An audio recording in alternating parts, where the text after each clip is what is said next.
Hello and welcome back to another video in the world of Monster Hunter Iceborne. Yay! Today I'm going to be going over all of my light bowgun builds. However, I've not included pierce or spread simply because reasons. Now, the reason I've decided to do this in light of me already doing a Safi'jiiva update with light bowgun is quite simply I have noticed a lot of people still doing this. I'm aware I'm not the biggest YouTuber, but I'm hoping potentially this could make its way round and hoping that the message gets across. I am also hoping that this helps out a good friend of mine and amazing streamer, a lovely guy by the name of Gravity.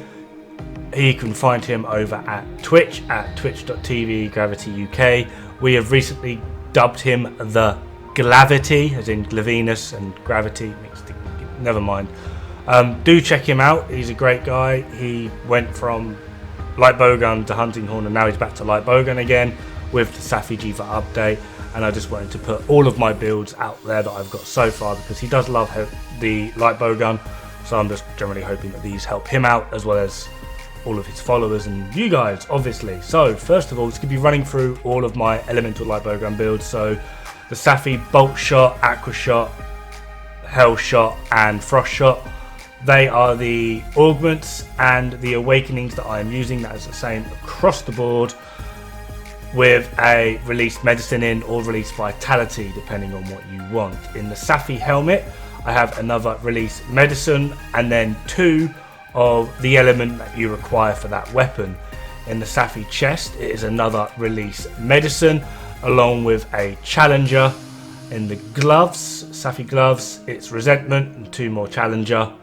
In the waist, it's an element level 4 and an element level 1. And then in the Safi boots, we have resentment level 4, a normal resentment, and then 1 more element, finishing it off with a razor sharp charm.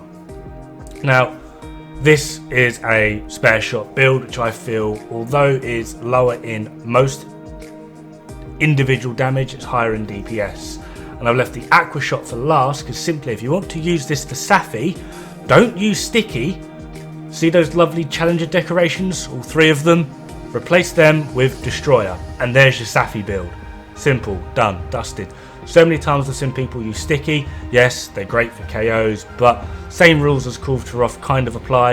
You want to save all of your CC for last, and that includes all the CC that those idiots are wasting in areas 1 and 2. Along with, although it does do part break damage, the elemental shots will do a lot more.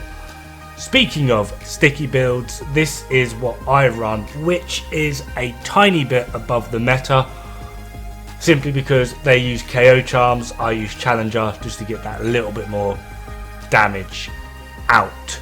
Overall though, builds are pretty much actually identical. Just like I said, I use challenger, they use KO. KO allows them to get a little bit more CC and holds the monster in place, which you could argue then does allow for more DPS because I'm going to miss a fair few more, blah blah blah blah. But you win some, you lose some. Depends on how you wish to run it. And then finally we have my rapid fire normal level 2.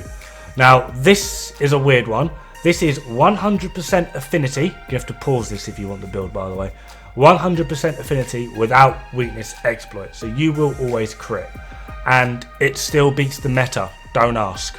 And then finally, this is an absolute beast. This does rely on weakness exploit, so to get maximum damage, you are going to be wanting to hit those weak points, but with near enough heavy bowgun level value in effective raw, you can't really argue. They do hit very damn hard. I typically run in solo with the one with weakness exploit because you get to focus a lot more, but in group I run the 100% affinity without weakness exploit.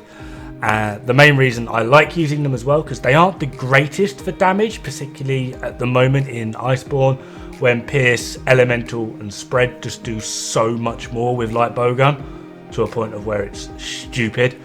I just like them for the simple fact that they've got a lot of status and ailment availability on them as well.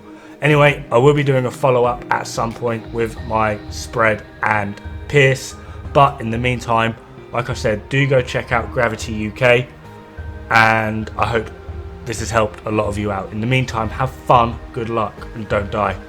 It's bad for the health.